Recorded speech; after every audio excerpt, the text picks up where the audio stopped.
Mais assure-toi d'offrir le meilleur sourire que tu es en capacité d'offrir ce matin avant que nous puissions aller ensemble. Alléluia. Est-ce que quelqu'un t'a souri? Est-ce que quelqu'un t'a souri? Alléluia. Est-ce que quelqu'un vous a souri? Bon, vous me souriez. Je ne sais pas pourquoi vous me souriez. En principe, j'ai demandé de sourire aux voisins, mais j'accueille votre sourire, ça me fait plaisir. Que le Seigneur vous bénisse. Veuillez prendre place, s'il vous plaît. Soyez les bienvenus à Impact Centre Chrétien, l'église locale de Rouen, en Normandie, le lieu où Dieu habite. À partir d'ici, il va de temps en temps visiter les autres contrées de la terre. Quelqu'un me suit, donne un bon amen. Je suis dans la joie lorsqu'on me dit allons dans la maison du Seigneur. Donc, je m'attends à ce que tu sois dans la joie. Être dans la joie, ça ne veut pas dire que tout va bien nécessairement. Mais la joie du Seigneur est une force. Alléluia. Est-ce qu'on peut se réjouir ensemble ce matin dans la présence de Dieu? Est-ce qu'on peut se réjouir ce matin dans la présence de Dieu? Yes, Lord. Alors, asseyez-vous s'il vous plaît. Dans le temps qui m'est imparti, je voudrais partager avec vous. La semaine dernière, j'étais au Havre. Donc, ce n'est pas la semaine dernière, mais la semaine d'avant, nous étions en train de parler de...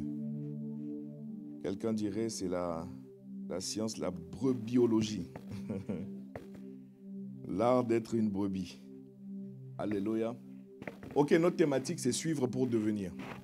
Quelqu'un me dit un bon amen. Suivre pour devenir. Alléluia. On a expliqué que tu ne peux pas devenir tant que tu ne suis pas. Suivre, ça veut dire imiter.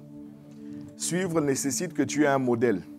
Tant que tu n'as pas de modèle à suivre, c'est quasiment impossible pour toi de devenir ce que tu es censé devenir. Or, bien-aimés, nous devons devenir absolument ce qu'on pourrait dire dans le vocabulaire qu'on emploie dans la maison Impact Centre Chrétien, la meilleure version de nous-mêmes. Quelqu'un me suit, donne un bon amen. Regarde à ta vie et imagine une meilleure version de ta vie. C'est-à-dire, tu n'as pas besoin de prendre la vie de quelqu'un d'autre. Je ne sais pas si on se comprend. Souvent, on regarde aux autres personnes et on se dit « Ah, si j'étais comme telle ou telle personne ». Souvent, on se dit « Si j'étais né dans telle famille, si j'étais comme si… » Non, tu es comme tu es par la grâce de Dieu parce que, en fait, ce que tu es, c'est Dieu qui t'a créé. Et ce serait insulter Dieu de faire comprendre à Dieu comme quoi Dieu s'est trompé à ton sujet. Dieu ne s'est pas trompé à ton sujet.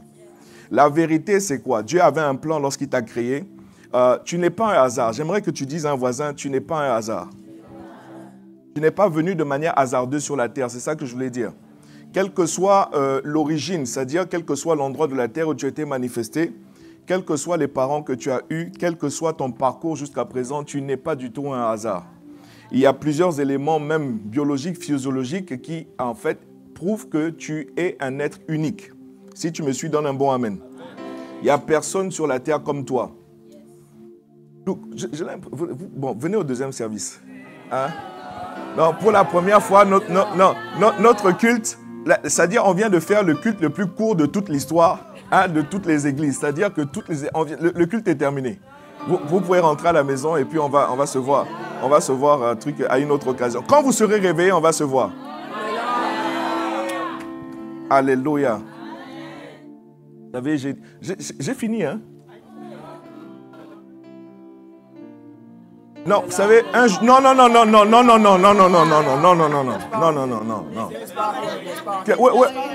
Where's the power? There's no power here. There's no power here. Non. Écoutez, s'il vous plaît. Un jour, un centenier a dit à Jésus, dis seulement un mot, mon serviteur sera guéri. Je ne sais pas combien de mots je viens de dire, mais c'est fini. J'ai dit, tu es un être unique. Hein, reçois la grâce. Hein, je partage avec toi les grâces dans le nom de Jésus et puis c'est terminé. Ça ne peut pas terminer comme ça. Hein, c'est le peuple qui décide maintenant. Asseyez-vous, s'il vous plaît. Miséricorde. Écoute, quand tu viens au culte, vous savez, on a ce qu'on appelle un culte de célébration.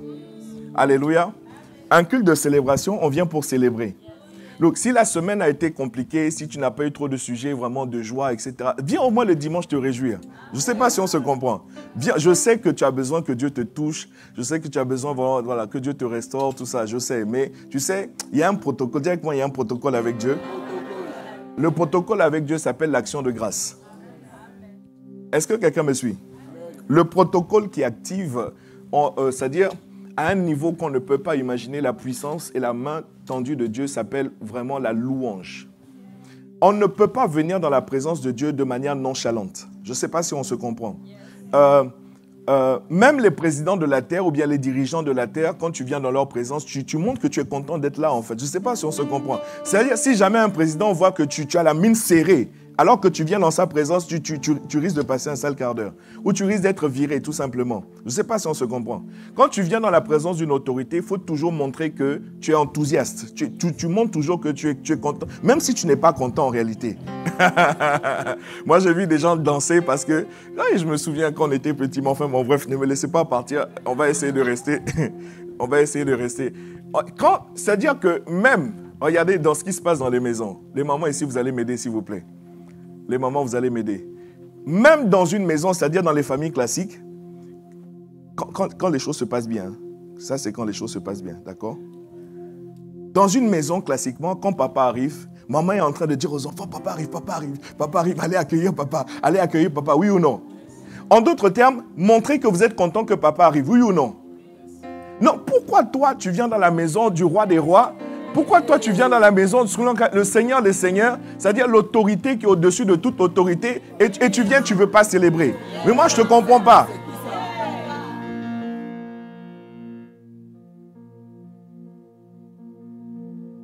Alléluia. Bon, louia ou louia pas? Alléluia. Comprenons que le protocole, Dieu sait que tu as besoin, Dieu sait que tu as mal, Dieu sait que quelque chose ne va pas, Dieu sait que ce n'est pas au beau fixe. Il exige néanmoins que tu apportes ce qu'on appelle la louange. La louange, ce n'est pas le chant en fait. Le chant nous aide. Parce que la musique a des vertus, ça permet de transcender les émotions, etc. Mais c'est beaucoup plus que le chant. C'est une attitude de cœur, de reconnaissance, de gratitude envers Dieu. Pour dire, Seigneur, je viens dans ta présence. Je viens pour te contempler, je viens pour t'admirer, je suis là pour toi. Amen. Je suis là pour toi et je sais que tu seras là pour moi. Peuple de Dieu, est-ce qu'on se comprend? Alléluia. Donc, acclame un peu Dieu.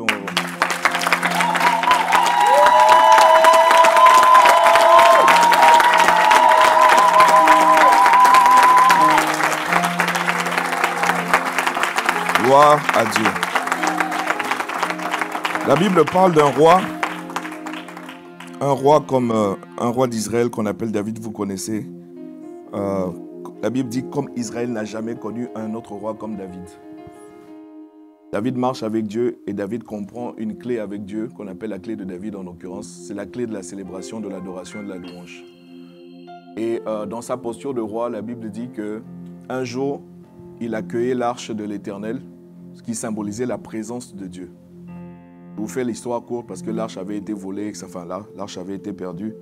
Et quand David a mis en place donc, tout ce qu'il fallait pour accueillir à nouveau l'arche, quand l'arche rentrait dans Jérusalem, la cité de David, la Bible dit que David s'est levé pour danser. Et il dansait d'une telle manière que, en fait, ça devait être extravagant. En tout cas, suffisamment remarquable pour que sa femme, Michal, il avait une femme qui s'appelait Michal, c'était la fille du roi Saül. Depuis sa fenêtre, Michal voit le roi danser et la Bible dit que Michal a méprisé David. Ça veut dire que David s'est avili en fait. Je ne sais pas si vous me comprenez. C'est-à-dire qu'un dignitaire, un roi, j'imagine, il est par terre en train de danser. Tu vois, non? Est-ce que quelqu'un me comprend? Parce que tout à l'heure, je regardais, c'est-à-dire, je voyais 2 ou 3 personnes bouger. Les gens sont là comme ça. Les autres même étaient comme ça. J'ai dit, mais est-ce que nous, peuple de Dieu au 21e siècle, est-ce que nous lisons la Bible en fait? Je me suis posé la question, est-ce que nous lisons la Bible? Donc toi, ta royauté est certainement supérieure à celle de David. Hein? C'est-à-dire que Israël a connu un roi, jusqu'à présent, ils n'ont pas eu un dirigeant comme David. Quelqu'un me suit ou pas? Mais je suis en train de comprendre que toi, tu as un autre rang, tu fais partie d'une autre catégorie de royauté. Hein? Tu as dépassé tous les quotas maintenant, c'est-à-dire que tu es assis, tu n'as plus besoin de bouger pour Dieu maintenant. Quelqu'un me suit? Le jour où tu vas danser et quelqu'un va te mépriser, sache que tu es dans le bon.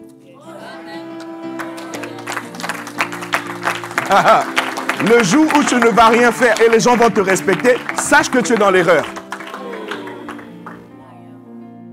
Le culte est fini. Le culte est terminé. Je répète, le jour où tu vas danser et quelqu'un va te mépriser, danser pour Dieu, je n'ai pas dit danser pour... Non, il faut que je parle bien parce qu'il y a toujours quelqu'un qui me dit, comme tu es un grand danseur reconnu de ton état et que tout le monde sait que tu n'allais pas de danser, c'est seulement ici à l'église que tu fais semblant. C'est-à-dire ici, tu fais comme si tu ne sais pas danser. Hein? C'est ici à l'église que tu fais comme si tu ne sais pas danser. Dans d'autres endroits, on te connaît. Alléluia. Donc, je disais que le jour où tu arrives à l'église, ou même chez toi à la maison, amen, même chez toi à la maison, où tu as dansé et quelqu'un t'a vu au point de te mépriser, sache que tu es dans le bon. Yes, sache que tu es dans le bon. À l'inverse, le jour où, en fait, tu devais célébrer Dieu et quelqu'un t'a respecté, t'a postulé, ah non, lui là vraiment, c'est un dignitaire, il est digne. Hein? Non, lui il est vraiment respectable, on respecte son costume, on respecte sa robe, tout ça là. Sache que tu es dans l'erreur. C'est ça que je voulais te dire. Voilà. Même ton acclamation même est bizarre.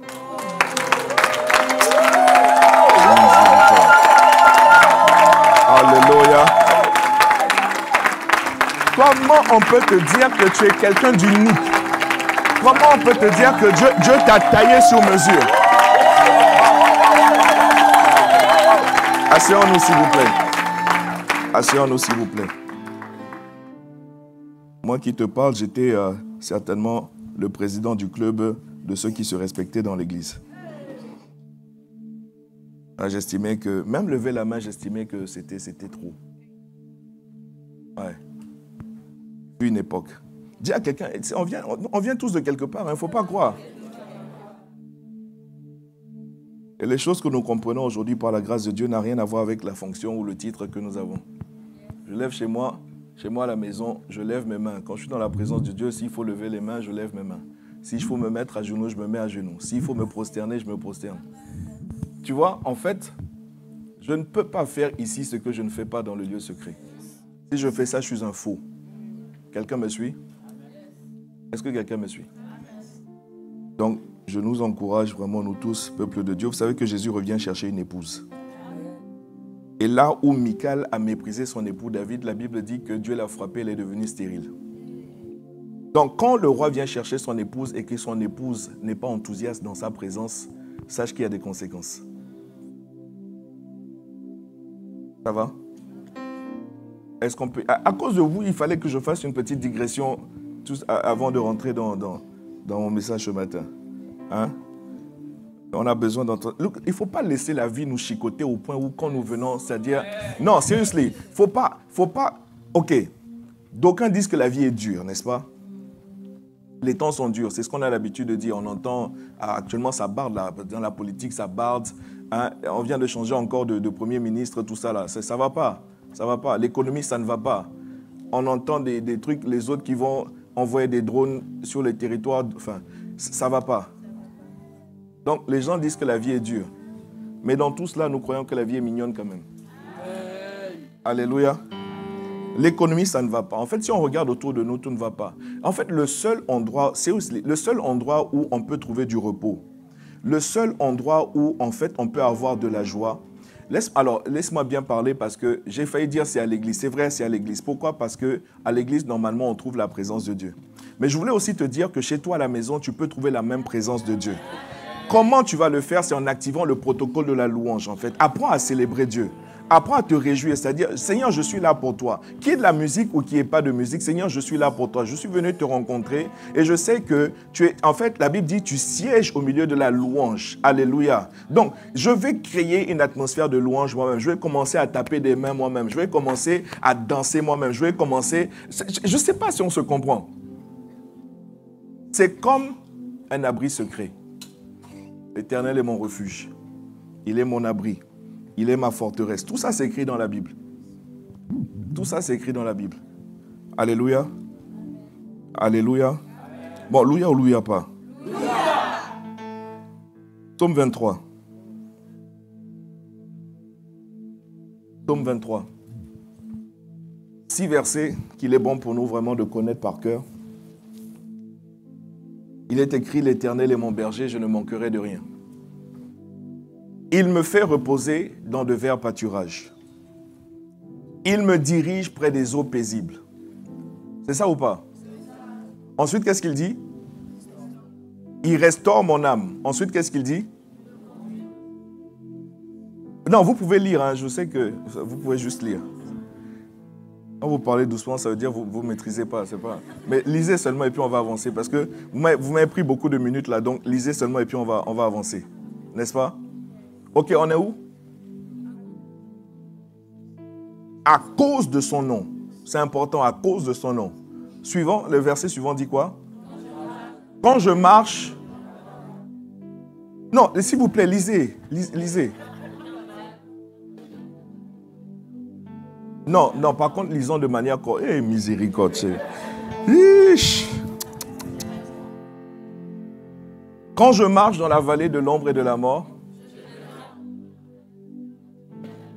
Yes.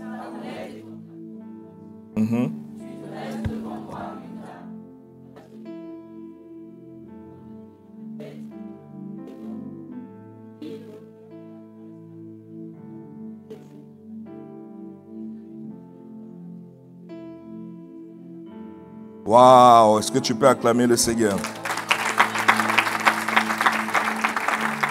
Il dit, j'habiterai dans la maison de l'Éternel tous les jours de ma vie jusqu'à la fin de mes jours. Amen. Maintenant, bien-aimés, en fait, ce psaume-là est l'un des plus... Bon, les psaumes sont des beaux textes. Amen, de manière générale. Ce sont des textes très inspirés. La Bible entière est inspirée de Dieu.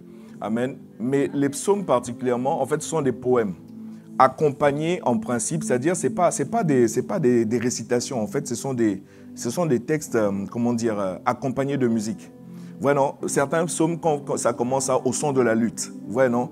Voilà, donc en fait, c'est accompagné d'une mélodie et en fait, c'était des chants. Quand on dit un psaume, c'est un chant en fait. Donc en principe, c'est un chant. Et c'est l'un des psaumes, on l'appelle le psaume du berger. Amen. C'est l'un des psaumes les plus puissants. C'est beau, c'est vrai, mais c'est l'un des psaumes les plus puissants. Regardez le premier verset. L'Éternel est mon berger, je ne manquerai de rien. Alléluia. On a déjà expliqué ici qu'en réalité, quand tu marches avec Dieu et quand Dieu est réellement ton berger, tu as l'assurance que jamais rien ne va te manquer. Ok, sur le plan spirituel, tu ne manques de rien. Sur le plan émotionnel, tu ne peux pas manquer de quoi que ce soit. Sur le plan physique, matériellement parlant aussi, tu ne manqueras pas. Ok, maintenant, est-ce que ça veut dire que tu ne vas pas traverser des difficultés? Bien sûr que si, puisque quelques versets plus tard, il dit « Quand je marche dans la vallée de l'ombre ». Est-ce que quelqu'un me suit ou pas? Donc, il faut que nous puissions comprendre qui est Dieu. Il n'a jamais dit que tu n'auras jamais de difficultés. Il a dit que si je suis ton berger, tu ne manqueras de rien. Par contre, je t'annonce que quand tu vas marcher dans la vallée de l'ombre et de la mort, rassure-toi parce que je suis là et ma houlette et mon bâton vont te rassurer. Est-ce que quelqu'un me suit? Est-ce que quelqu'un me suit? Amen. Dites Amen, hein? Amen. Il faut que nous ayons l'assurance, c'est-à-dire il faut que nous ayons l'audace de déclarer comme le psalmiste, je ne manquerai de rien. Il parle même au futur. Quand il parle au futur, ça veut dire qu'il est en train de prophétiser. Il est en train d'annoncer d'avance. Quelqu'un me suit ou pas? Est-ce que quelqu'un me comprend? Ce n'est pas moi. Je ne suis pas assez intelligent pour avoir écrit la Bible. Donc, ce qui est écrit dans la Bible, qui est en réalité la parole de Dieu, ça doit nous driver, je veux dire, ça doit nous conduire, ça doit avoir... En tout cas, bon, bref. Allons. Maintenant, nous avons expliqué déjà beaucoup de choses sur le psaume 23. Et on a lu le psaume 23. Il y a deux manières de lire le psaume 23. Il y a une manière de lire le psaume 23, c'est-à-dire de l'angle de vue du berger. L'Éternel est mon berger. Quand j'ai un berger, le berger est censé faire un certain nombre de choses. Il est censé me faire reposer dans de verts pâturages. Amen. On a déjà expliqué ça. Il est censé me diriger près des eaux paisibles. Le berger est censé restaurer mon âme. Le berger est censé conduire mes pas dans les sentiers de la justice à cause de son nom. Vous me suivez ou pas? Maintenant, il y a une autre manière de lire le psaume 23, maintenant de l'angle de vue de la brebis. Si je suis une brebis et que j'ai un berger, je suis censé me laisser reposer, oui ou non? Parce que si le berger veut te faire reposer et que toi tu refuses de te laisser reposer, no way, c'est impossible pour le berger de faire son job. Je ne sais pas si on se comprend. Parce que, vous savez, il y a un terme en français qu'on appelle récalcitrant. Je ne sais pas si vous avez entendu parler de... Voilà, c'est un qualificatif. On dit que telle personne est récalcitrante. Voilà, c'est-à-dire c'est une personne qui... Voilà quoi, il résiste. Alléluia. Si quelqu'un veut t'amener dans une direction que tu n'as pas envie d'aller dans cette direction, est-ce que la personne peut t'amener dans cette direction? On est d'accord, non? En plus, nous sommes ici en France, le pays de la liberté. C'est ça, non? Liberté, égalité, fraternité. Voici notre devise. Ça, c'est notre devise à nous. Liberté, égalité, fraternité. Donc, dans un pays de liberté, on ne peut pas te faire faire ce que tu n'as pas envie de faire. Ce serait violer ta liberté. Alléluia. Donc, pour que le berger, et c'est son rôle, c'est sa fonction, il est là pour ça. Pour que le berger puisse, par exemple, te faire reposer, ça veut dire qu'il faut que tu exerces ta liberté à toi de te laisser reposer. Oui ou non? Non, parce que tu es libre de te laisser reposer ou pas. Mais sache que le berger a une mission. Sache que le berger a un mandat. Sache que le berger doit faire des choses avec toi en tant que brebis. Alors, il faut peut-être que je revienne en arrière. Quand on utilise le terme brebis, encore une fois, ce n'est pas moi. C'est Dieu dans son vocabulaire. Quand vous lisez la Bible, souvent, Dieu parle de son peuple comme des brebis. N'est-ce pas? Psaume 95, c'est un autre psaume. C'est pas qu'on va. C'est-à-dire, nous sommes le peuple de son. Nous sommes le troupeau de son. C'est quoi? C'est bon, bref. Dans le psaume 95, il parle. C'est-à-dire, il nous voit comme des brebis. Amen. Et lui, il est le berger. Et on a expliqué que Jésus lui-même se présente comme l'agneau de Dieu. Un agneau, c'est l'enfant. Alors, le mâle, c'est le mouton. La femelle, c'est la brebis. Ça va? Quand ils ont des enfants, ça s'appelle un agneau. Jésus lui-même se présente comme l'agneau de Dieu. Ça veut dire que lui-même s'identifie. Non, moi j'aime Jésus. Vous savez pourquoi j'aime Jésus? Parce qu'il n'est pas ces gens-là qui sont au-dessus de toi et puis il met une distance et puis. Non, Jésus, c'est-à-dire que pour lui, il est devant nous, mais il nous a fait à son image, quoi, à sa ressemblance. Quelqu'un me suit ou pas? Donc, ce n'est pas quelque chose de péjoratif de t'appeler une brebis. Accepte même qu'on t'appelle une brebis. Si tu préfères qu'on t'appelle un bouc, ça c'est autre chose. Parce qu'il y a un autre animal qu'on appelle le bouc. Amen. Il y a une différence entre le mouton et le bouc. Mais Jésus a choisi de nous appeler des brebis. Bon, il faut quand même reconnaître que brebis est plus raffiné que mouton. Peut-être que c'est pour ça que... Peut-être que c'est pour ça qu'il ne parle pas de mouton. Parce que quand on parle de mouton, c'est compliqué. Ça va ou pas? Est-ce que ça va? Donc, maintenant... Nous étions en train d'analyser, ou en tout cas de vivre l'expérience de la brebis dans le psaume 23. On a déjà expliqué que si je suis une brebis, parce que je dois devenir, suivre pour devenir, parce que je dois devenir, il faut que j'accepte de me laisser reposer. Il faut que j'accepte de me laisser diriger. Me reposer où? Dans le vert pâturage. Il faut que j'accepte de me laisser diriger près des eaux paisibles. Il faut que j'accepte que mon âme soit restaurée. Tu sais, là où tu es, je sais que tu es blessé. Je dis là où tu es, je sais que tu es blessé. Somehow, d'une manière ou d'une autre, je sais que tu es blessé. Certains, la blessure est béante. Ça veut dire c'est un cratère. Tu vois, non, une blessure, des fois, c'est juste quelque chose qui t'a piqué. Ça fait mal, c'est une blessure. D'autres fois, tu t'es carrément déchiré. Je ne sais pas si on se comprend. Vous êtes là, vous êtes blessé.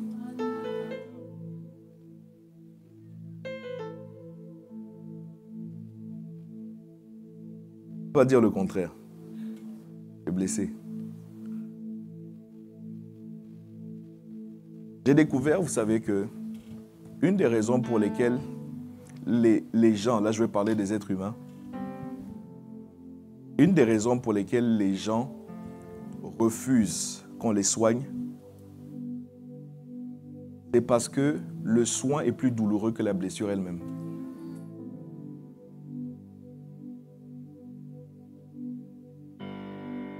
Vous savez, quand vous vous blessez, ou quand vous tombez par exemple, vous faites une contusion ou quoi que ce soit, ok, vous avez mal, mais vous laissez ça comme ça, n'est-ce pas?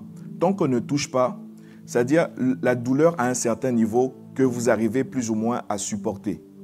Mais quand quelqu'un vient, parce que la personne veut vous aider à guérir, et la personne doit toucher, n'est-ce pas?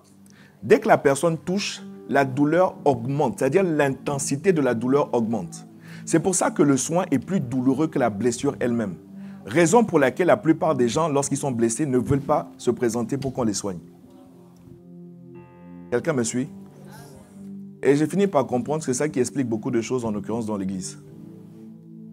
Les gens sont blessés, mais ils font semblant. Les gens sont blessés, mais carapace. Les gens sont blessés, mais ils ne veulent surtout pas que tu aies touché ces zones où ça fait mal. Parce que le soin fait beaucoup plus mal que la blessure. Sauf que tant qu'on ne te soigne pas, tu ne peux pas guérir. Donc, si tu laisses la blessure là elle-même, avec le temps, tu vas dire ça va passer. Alors, il y a plusieurs risques, ça peut s'infecter. Quelqu'un me suit ou pas? Si ça ne s'infecte pas, moi j'ai un doigt, je montrais à mes enfants la dernière fois, je jouais au basket quand j'étais beaucoup plus petit. J'ai un doigt, j'ai mal réceptionné le ballon et mon doigt s'est tordu. Ça va? Ça fait très mal ces trucs-là, ça fait mal. Et les gens sont venus, les gens, fais voir. J'ai dit non. Et j'ai laissé comme ça, c'est-à-dire au lieu de laisser qu'on regarde, et éventuellement, vous savez, il y a un mouvement là-bas, on fait crac et puis c'est fini. Tu vois, quand je dis ça, même quelqu'un dit... Au lieu de laisser qu'on gère mon doigt, jusqu'à aujourd'hui, si je vous montre mon doigt est tordu. Donc, tant que tu refuses de te laisser accompagner dans un processus de guérison, j'ai dit, première chose, ça risque de s'infecter. Si ça ne s'infecte pas, sache que, en fait, c'est-à-dire que tu vas être déformé. Vous êtes là ou vous êtes rentré chez vous? Et beaucoup de gens sont déformés. Beaucoup de gens sont déformés. Et une blessure, ce sont des choses qui arrivent. Mais ce n'est pas une fatalité. Tu n'es pas obligé de rester là. Tu n'es pas obligé de rester dans cet état. Tu n'es pas obligé de continuer le reste de ta vie comme ça. Donc c'est arrivé et ça arrive à beaucoup de gens. Tu n'es pas la seule personne à qui c'est arrivé. Ça va? Est-ce que ça va? Tu peux aller? Je voulais parler la dernière fois de comment être une brebis qui flotte.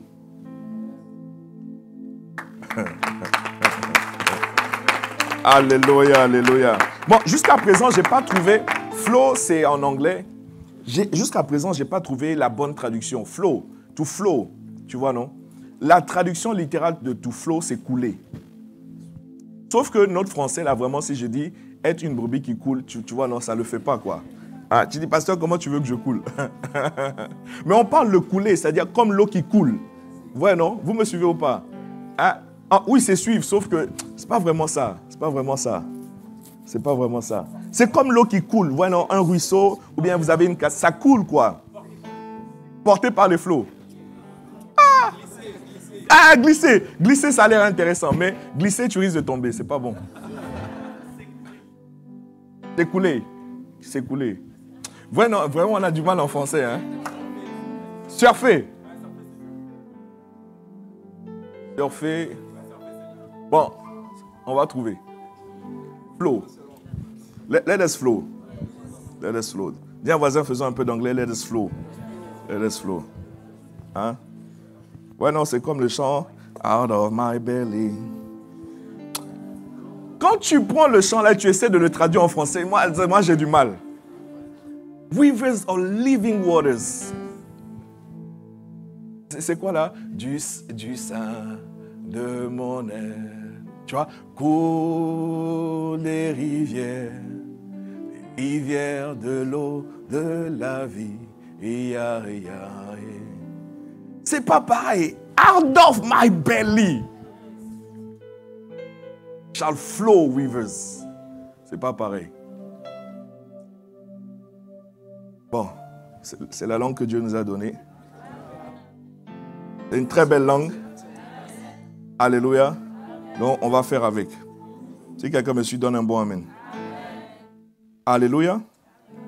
Donc, suivre pour devenir nécessite que tu deviennes une brebis qui flotte.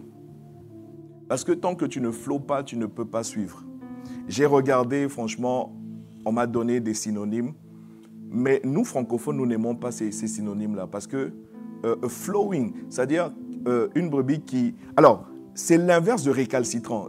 Au moins, le contraire, en français, on l'a et on le comprend. Et c'est le bon terme. C'est-à-dire l'inverse d'être une brebis qui flotte, c'est être une brebis récalcitrante. Vous me suivez ou pas? Donc, quand on trouve des synonymes de récalcitrant, on va trouver la bonne traduction de tout flot. Le contraire de récalcitrant, par exemple, c'est docile. Ça va? Un contraire de récalcitrant, c'est obéissant. Un contraire de récalcitrant, c'est soumis. Un contraire de récalcitrant... Vous voyez, il y a un champ lexical, mais nous, francophones, on n'aime pas ça. Parce que quand tu dis à quelqu'un, sois docile, quand tu dis à quelqu'un, sois obéissant, quand tu dis à quelqu'un, sois soumis, surtout si c'est une femme, alors là... Ah, là, c'est pour créer des problèmes. Donc, ouais, j'ai du mal. Mais bon, allez, anyway, on va aller seulement. On va aller. C'est pour ça que je veux garder flow. Flow. On va trouver, hein. On va trouver. Donc, rapidement, je vais donner quelques points dans le temps qui m'est imparti. Dans le temps qui m'est imparti, je vais peut-être partager, je ne sais pas, 1, 2, peut-être 3. Et ça, il faudrait que j'aille vraiment vite. Ok, je fais un rapide résumé. Quand j'ai un bon berger, ok, il me fait reposer dans le vert pâturage, ça veut dire que je dois accepter de me laisser reposer. 2, quand j'ai un bon berger, il me dirige près des eaux paisibles, ça veut dire que je dois boire des eaux paisibles qui me sont présentées. 3, il restaure mon âme, c'est-à-dire que je dois accepter. Ok, restaurer l'âme, c'est là où j'ai parlé donc du fait d'être blessé. Parce que c'est l'âme qui est souvent blessée. Vous savez qu'une blessure de l'âme est plus douloureuse qu'une blessure physique. Hein. Je ne sais pas si vous avez expérimenté ça. Ouais. Quand l'âme est blessée, c'est beaucoup plus douloureux et ça va plus loin dans le temps même qu'une blessure. Une blessure physique, c'est-à-dire que Dieu a mis en place des mécanismes biologiques, chimiques, physiologiques, tout ça, qui font que de toutes les manières, la blessure va guérir. Mais une blessure de l'âme exige que toi-même, tu prennes la décision de guérir. Ah, ok, une blessure physique, que tu le veuilles pas, ça va guérir. À moins que ça s'infecte. La blessure de l'âme, là, exige ta collaboration avant de guérir. C'est pour ça que souvent, ça prend du temps. L'autre a mal parlé en 1989. Nous sommes en 2025. Jusqu'à présent, tu as du mal. Hein? L'autre s'est mal comporté envers toi en 1800... Hein? En 1800, tu vas me dire, non, je n'étais pas né. D'accord. Mais il y a une blessure familiale. Là, tu vois, ça devient prophétique. Je ne sais pas à qui je parle. Il y a une blessure familiale. C'est-à-dire que dans la famille, on traîne ça depuis des générations en génération. Et toi, tu es l'enfant dans la X génération. Tu as entendu parler de cette affaire-là et toi aussi, tu es blessé. C'est pour ça que j'ai parlé de 1800. Ça va? Ce genre de choses exige ta collaboration. Si tes parents n'ont pas survécu à cette blessure, sache que ce n'est pas une fatalité. Toi, tu peux survivre à cela. Si tu acceptes que cette blessure-là... Vous savez, l'apôtre disait la dernière fois, vous savez, des fois, on donne, c'est-à-dire la télécommande de nos vies à des gens. C'est-à-dire que telle personne vient appuyer sur tel bouton, et puis toi aussi, tu réagis. Tu vois, non, comme tu prends la télécommande de la télé, quand tu appuies sur on, la télé s'allume, n'est-ce pas? Tu appuies sur off, la télé s'éteint, n'est-ce pas? Tu appuies sur Channel+, ça change de chaîne, n'est-ce pas? Donc, tu donnes la télécommande de ta vie à des gens. Et les gens vont presser tel bouton, toi aussi tu vas réagir. Bouton de la colère, tiens. Bouton de la mélancolie, tiens.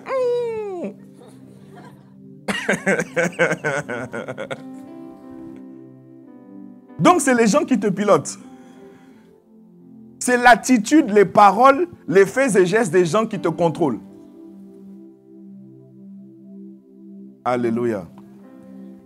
Laissez-moi poursuivre. Ensuite, il me conduit dans les sentiers de la justice à cause de ton nom. Ça suppose que tu dois te permettre, tu dois accepter vraiment d'être guidé. Les gens n'aiment pas qu'on les guide, les gens n'aiment pas qu'on les conseille. Les gens n'aiment pas qu'on leur donne des orientations, des instructions même. Et oui, des fois des ordres, oui. Oui. So, Nombre chapitre 14, s'il vous plaît, verset 24. Nombre chapitre 14, verset 24. Nous allons lire ensemble. Et parce que mon serviteur Caleb a été animé d'un autre esprit, et qu'il a pleinement suivi ma voie, je le ferai entrer dans le pays où il est allé et ses descendants le posséderont. Parce que mon serviteur Caleb a été animé d'un autre esprit et qu'il a suivi pleinement. Est-ce que vous lisez ce que je lis? Il a suivi pleinement et qu'il a pleinement suivi ma voie. À cause de cela, je le ferai rentrer dans le pays où il est allé et ses descendants le posséderont. Rapide contexte pour ceux qui n'ont pas lu ces récits dans la Bible. Josué et Caleb ont été envoyés par Moïse à Canaan afin de voir l'état de Canaan, c'est-à-dire nous sommes en marche vers Canaan. Dieu nous a dit que je vous donne Canaan, la terre promise.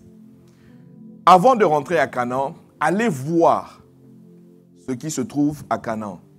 Et ils sont partis, Josué et Caleb faisant partie donc de la délégation, ils étaient 12. Un représentant pour chaque tribu, 12 tribus d'Israël, un représentant par tribu. Ils sont allés et ils ont vu des géants sur le territoire, fils d'Anak. Est-ce que quelqu'un... Ça veut dire ils ont rencontré des oppositions.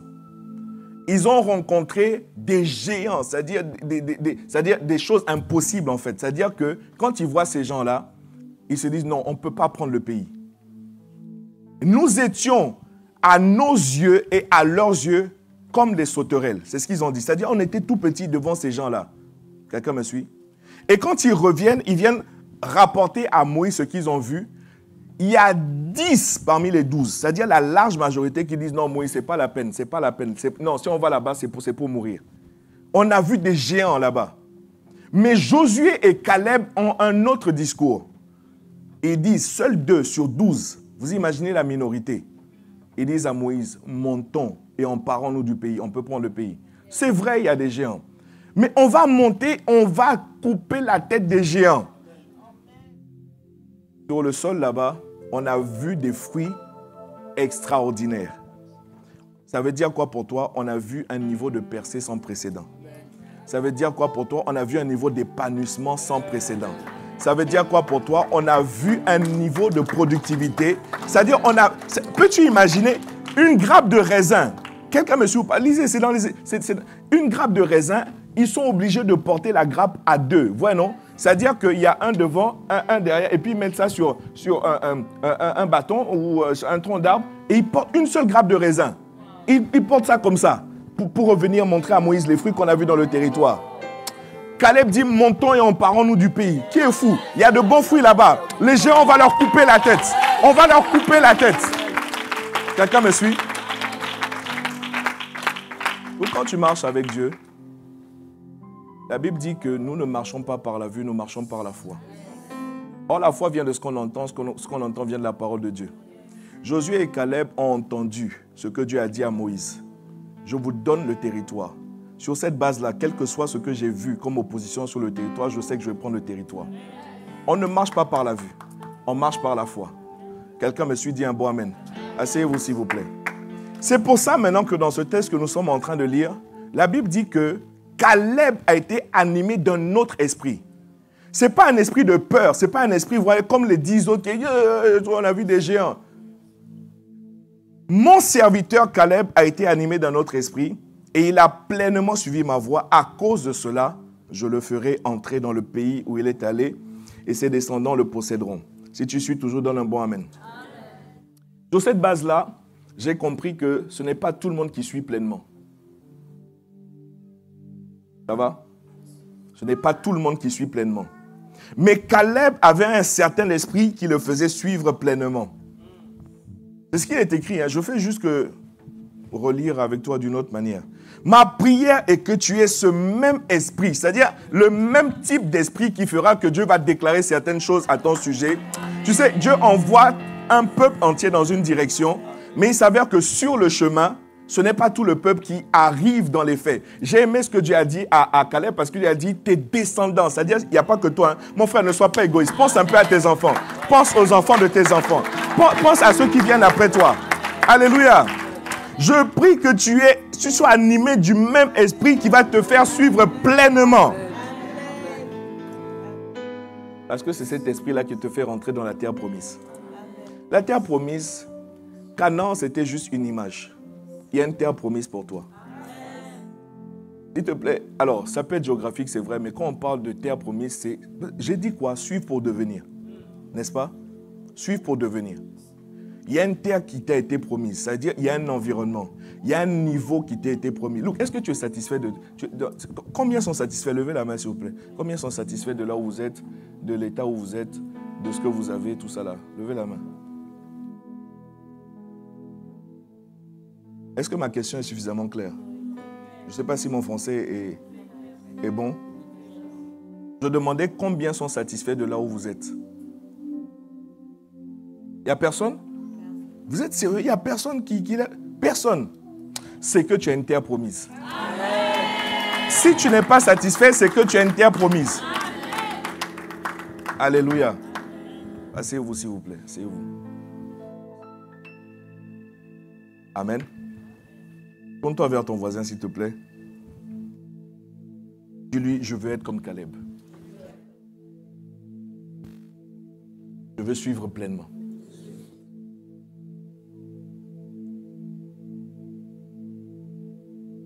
Ce que nous sommes en train de voir, c'est une technologie que Dieu a mis en place pour te faire devenir.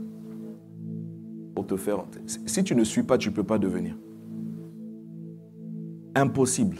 Aujourd'hui, j'ai la ferme conviction que tant que tu ne suis pas, tu ne peux pas devenir. Les gens struggle en anglais. Les gens luttent. Les gens font... C'est-à-dire, je veux m'en sortir par moi-même. Non, ce n'est pas comme ça que Dieu a fait les choses. Vous savez, quand Dieu a créé, c'est-à-dire, quand Dieu a mis celui qu'on appelle le premier, Adam, son nom était Adam. À un moment donné, Dieu a regardé jusqu'à Dieu a dit, il n'est pas bon que lui là soit seul. Dieu a essayé, c'est-à-dire Dieu a essayé de te laisser solitaire. Je ne sais pas si tu me comprends. Je répète, Dieu a essayé de te laisser solitaire. Mais en observant la manière dont tu vivais et les luttes, les galères que tu rencontrais, Dieu dit, c'est pas bon que tu sois seul. Et jusqu'à présent, tu veux aller à l'encontre de Dieu pour dire, non, laisse-moi seulement être seul. Laisse-moi être un solitaire.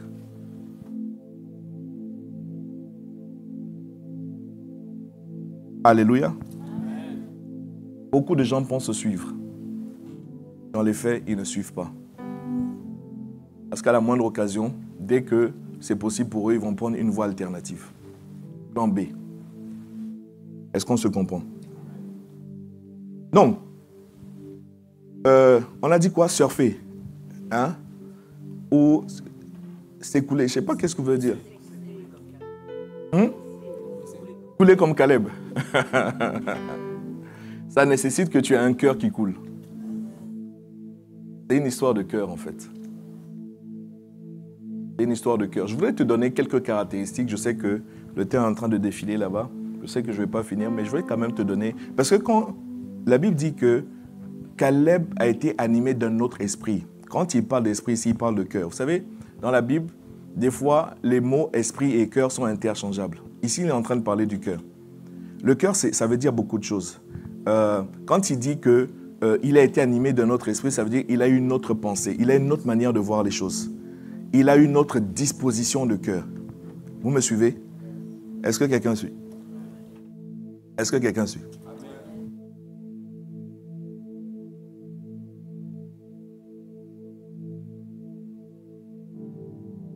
Si tu envoies un WhatsApp à une sœur,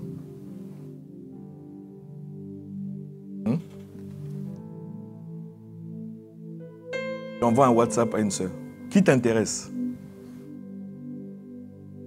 Ça va? Et cette sœur-là, ça lui prend 3 jours pour te répondre.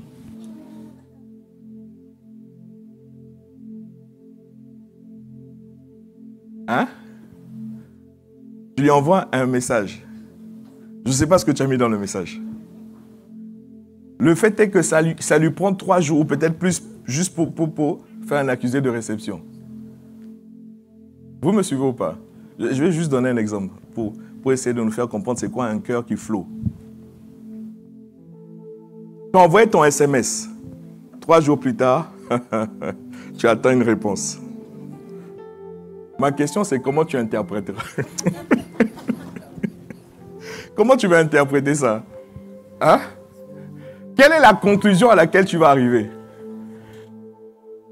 Toi, tu t'intéresses à la sœur, mais il semblerait que la sœur n'est pas intéressée. Hein? Je ne sais pas si on se comprend. Hein? Le message est clair. Le message est clair. Alléluia. Est-ce que quelqu'un me suit? Les 3 jours qui se sont écoulés te donnent une révélation de l'état de son cœur à ton égard.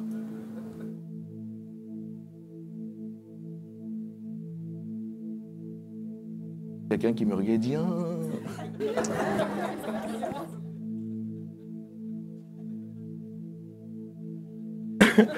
Non, tu sais, parce que quelqu'un d'autre lui a envoyé un message, la seconde d'après, elle a répondu.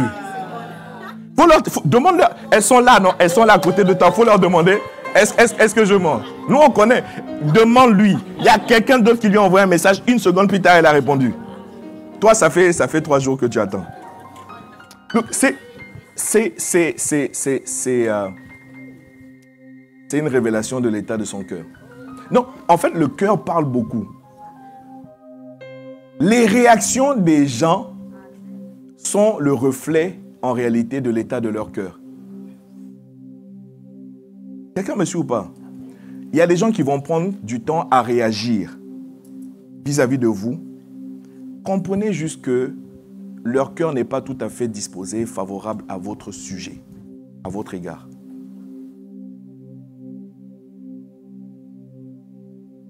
Ça passe ou ça casse? Vous me regardez bizarrement, je ne sais pas si... Ça passe ou ça casse? C'était juste un exemple, permettez que j'avance. Il est écrit que c'est de l'abondance du cœur que la bouche parle, n'est-ce pas? C'est de l'abondance du cœur que la bouche parle. Mais en réalité, c'est l'abondance du cœur que toute action est faite.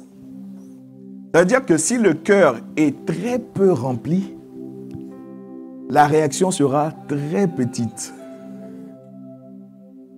Hein?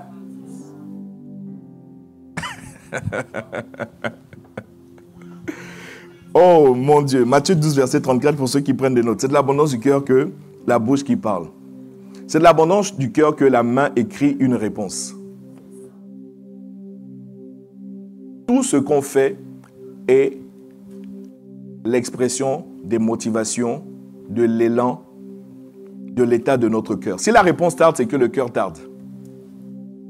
Maintenant, pourquoi je vous parle de ça? C'est juste vraiment une illustration pour vous montrer que, en fait, une brebis qui flot, c'est juste une histoire de cœur. C'est juste une histoire de cœur. Et là, je vais expliquer. Le cœur est le centre de la vie, dit Amen.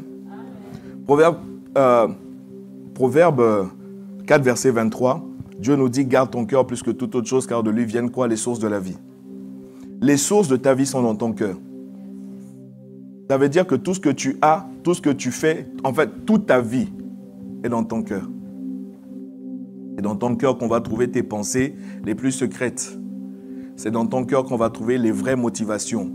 Pourquoi tu as réagi comme ça? Pourquoi tu as fait ci? Alors, je suis d'accord avec toi. Peut-être que toi-même, tu ne connais pas l'état de ton cœur. C'est vrai. Et Jésus nous a avertis. Hein. Jésus dit, arrête de faire... Non, soyons calmes, soyons humbles. Et surtout, soyons lucides. Parce que Jésus nous a déjà parlé. Le cœur de l'homme est méchant et tortueux. Ça va? Il n'y a rien de bon en toi. Il n'y a rien de bon en moi. Ça va ou pas? Quelle que soit ton éducation, quelle que soit ta culture, c'est-à-dire quel que soit ce que tu veux, il n'y a rien de bon en toi. Jésus a déjà donné la conclusion. Le cœur de l'homme est méchant et tortueux. Par-dessus tout. Alléluia. C'est ce qui nous fait mesurer la grâce de Dieu et réaliser que nous avons vraiment besoin de lui.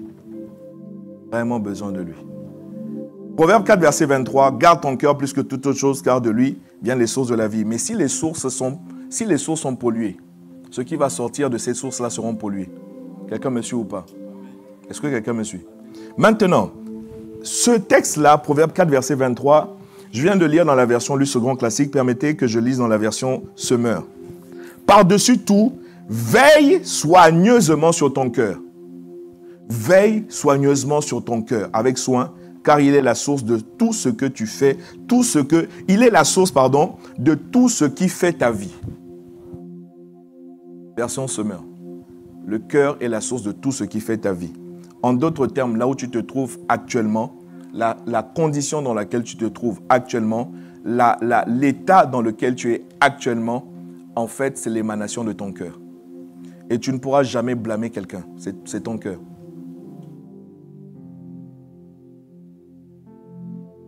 Alléluia. Donc, si tu peux toucher mon cœur, alors tu peux me toucher.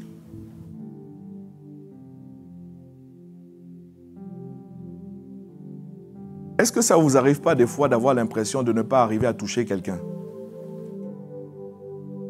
Malgré un certain nombre de choses que vous faites, vous parlez, vous faites des gestes, vous faites un tas de choses, mais vous n'arrivez pas à toucher la personne. La raison est simple, vous n'avez pas encore touché son cœur. Permettez-moi de faire une parenthèse. Est-ce que je peux? Est-ce que je peux? Il y a un art de faire des cadeaux. Il y a un art de faire des cadeaux. C'est-à-dire, il faut apprendre à faire des cadeaux. N'avez-vous pas vous-même reçu un cadeau de la part de quelqu'un qui était très enthousiaste en vous offrant cela? Mais, ok, la bienséance, la politesse vous a fait dire merci. Mais dans les faits, c'est le Xème parfum qu'on vient de vous offrir. De la même marque. La même taille de flacon. Donc, pour vous, ça a été, ok, merci pour le geste, merci pour l'intention. Je ne sais pas si on se comprend. Mais quand l'autre est venu, vous savez, Jacob dit à son fils Ésaü, fais-moi un mets comme j'aime. Chacun de nous, on a des sensibilités ici. Chacun de nous, je ne sais pas si je peux me permettre de dire, on a des exigences. Ouais, non? C'est-à-dire, même si tu n'as rien, tu as des exigences. Il ne faut pas croire que c'est pas... Non, même si tu n'as rien, tu as quand même des exigences. Maintenant, quand l'autre personne est venue te déposer un cadeau, quand tu as ouvert, je ne sais pas comment t'expliquer, c'est-à-dire que c'est ton cœur même qui a été emballé. Est-ce qu'on se comprend? C'est ton cœur même qui s'est envolé. Look, ça fait la même chose pour la nourriture. Hein? Il y a quelqu'un qui est venu te déposer un plat. Mais quand on a envoyé le plat, je ne sais pas, quand on a envoyé le plat là, là c'est ton cœur même qui s'est trouvé dans la joie. Bref, il y a un art de faire des cadeaux. Si tu veux faire un cadeau pour toucher vraiment la personne à qui tu fais le cadeau, tu dois connaître la personne. Tu dois connaître la personne, tu dois avoir pris le temps d'observer la personne, tu dois avoir pris le temps peut-être même d'étudier la personne ou te documenter. Ça veut dire demander à des gens qui sont proches de lui, qu'est-ce qui lui fait vraiment plaisir. Laisse-moi te dire qu'un seul cadeau, il y a un texte dans la Bible qui dit que les présents d'un homme lui ouvrent comment dire, je ne sais plus comment c'est formulé, mais en tout cas c'est biblique. Écoutez, c'est-à-dire qu'un seul cadeau que tu peux offrir à quelqu'un peut t'ouvrir la voie. Parmi tous les cadeaux qu'un dirigeant, une autorité a reçu ce jour-là, c'est-à-dire toi, ton cadeau l'a suffisamment marqué pour qu'il retienne que c'est toi qui lui as fait ce cadeau-là. Je ne sais pas si on se comprend. Bon, vous n'aimez pas... Bon, je voulais vous aider, je ferme ma parenthèse. Vous n'aimez pas... Vous ne voulez pas apprendre à faire des cadeaux, donc c'est pas grave. Laissez-moi... Voilà. Alléluia. Tant que tu ne touches pas mon cœur, tu ne m'as pas touché. Quand je dis tu m'as touché, ça veut dire que tout de moi est disposé en ta faveur. Proverbe 18:16. Ok. Les présents d'un homme lui élargissent la voie et lui donnent accès.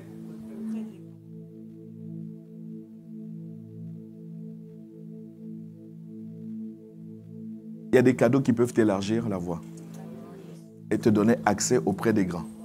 Un seul cadeau que tu as fait. Mais tu ne sais pas faire des cadeaux.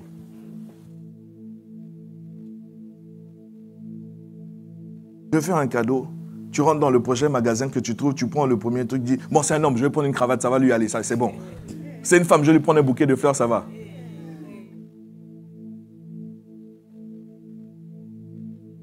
Est-ce que vous savez que là, je suis en train de vous faire reposer dans le verre pâturé?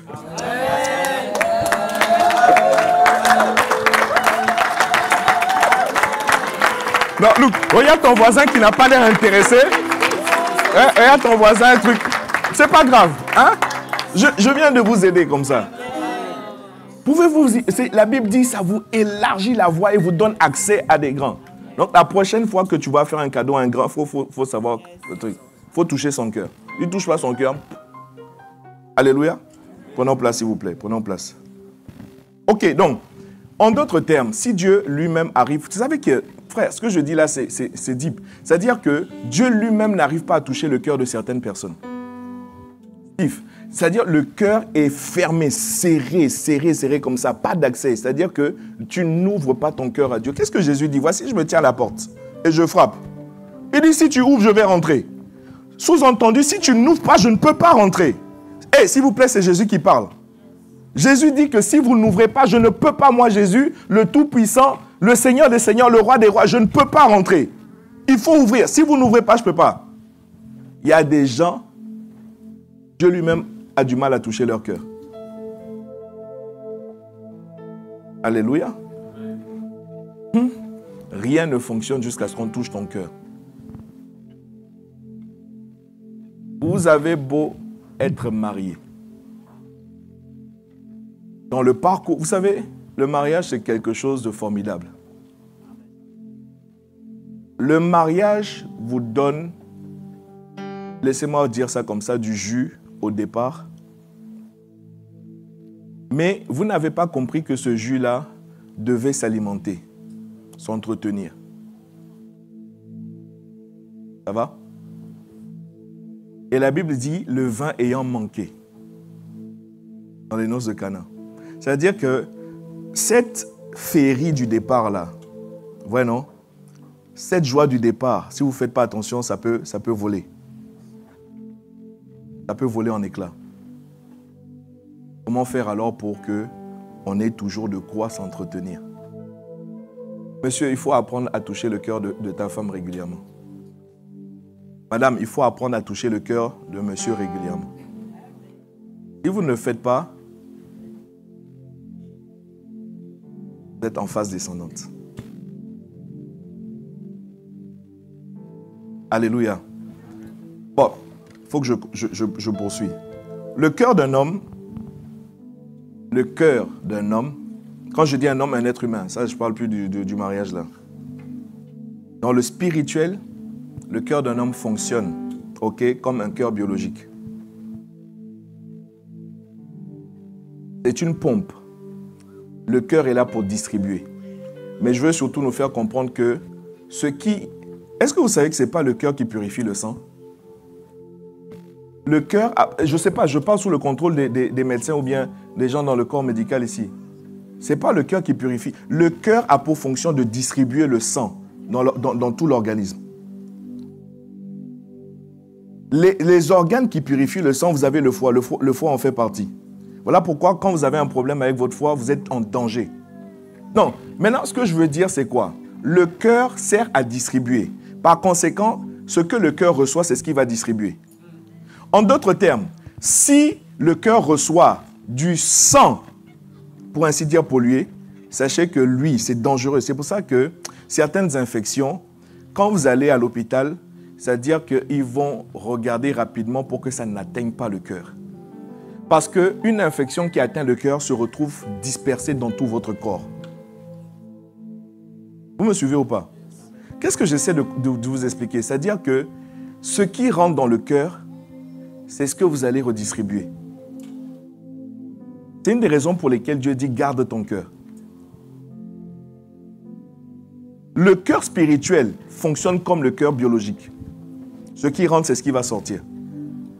Le cœur ne réfléchit pas pour faire un tri, pour dire « non, ça, c'est pas bon, stop d'abord ». Non, il va recevoir un flux et il va redistribuer, mais dans l'ensemble du corps.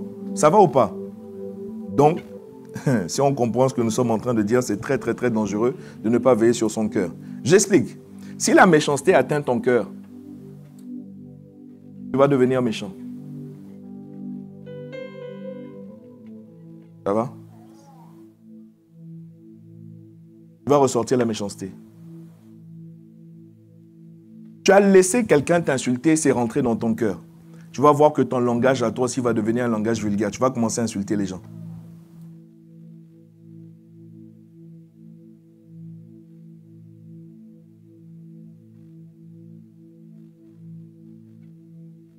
Les personnes blessées blessent. Quand quelqu'un t'a blessé, sache juste que c'est quelqu'un qui est blessé. Maintenant, toi, tu n'es pas obligé d'être blessé à ton tour pour reproduire la blessure. C'est-à-dire que, tu vois, non, de cycle en cycle, tu blesses les gens parce que tu as été blessé. Est-ce qu'on se comprend? Il y a des enfants qui deviennent violents simplement en étant exposés à certains contenus sur Internet ou à la télé. Ils exposent leur cœur, pour ainsi dire, à la violence.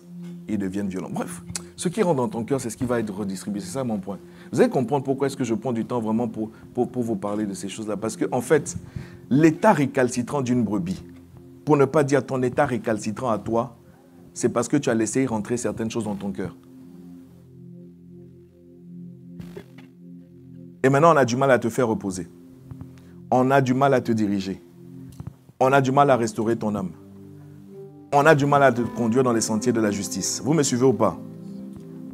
Est-ce que vous me suivez? Je vous partage rapidement. Ce n'est pas une anecdote, c'est une histoire vraie. Un pasteur, à force de recevoir, parce que bon, ça fait partie de la fonction, d'avoir un entretien des personnes, qui lui parle vraiment des pensées impures, lui parle vraiment, voilà, peut-être même de telle ou telle chose. Et le point commun de tout cela, il a vu que toutes ces personnes-là ont été exposées à du contenu pornographique. Dans sa sainteté, il dit, mais je ne comprends pas. Il dit, c'est quoi cette histoire de la pornographie qui fait que les gens maintenant se comportent bizarrement? Je vais aller moi aussi regarder, c'est quoi l'histoire de la pornographie là.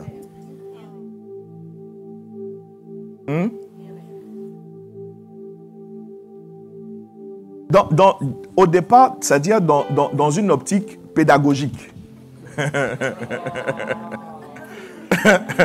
Je vais m'instruire, je vais me documenter, je vais étudier.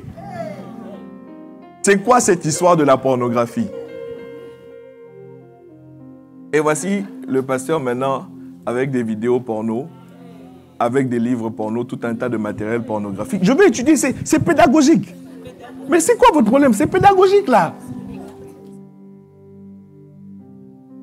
Hein? Vous savez, c'est comme ça que certains même se sont fait avoir. C'est pareil, lorsque j'étais plus jeune, vers, je ne vais pas dire la classe parce que mes enfants sont là, il ne faut pas. Tu vois, par exemple, tous tes camarades commençaient à fumer, par exemple. Et toi, si tu dis, mais moi aussi, je vais essayer pour voir, il y a quoi dans la cigarette? Je ne sais pas, c'est la même chose en fait. C'est-à-dire, c'est pédagogique, je veux juste tester, je veux juste voir ce qu'il y a dedans. Je reviens à mon pasteur. Enfin, pas mon pasteur, au pasteur. Le voici en train de regarder ses films, en train d'éplucher ses revues. Je vous fais l'histoire courte. Voici comment un pasteur de son état respectable est devenu, c'est-à-dire un loup dans la bergerie, couchant à gauche, à droite avec des femmes dans l'église.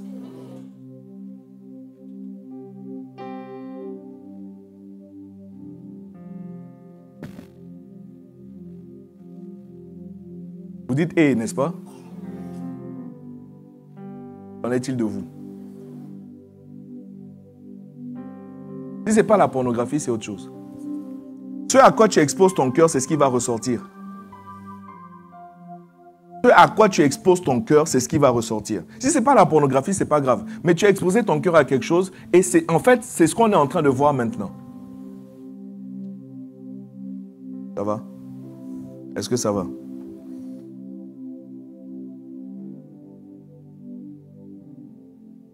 Je ne sais pas si... Anyway, il faut que j'atterrisse. Je voulais vous donner quelques points. Je n'ai pas pu vous donner un seul point. Je crois néanmoins que vous avez entendu ce que vous deviez entendre.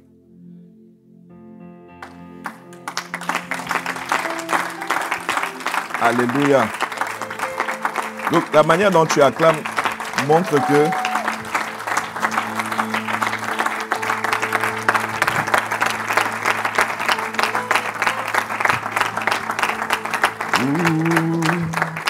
the rivière out of my belly.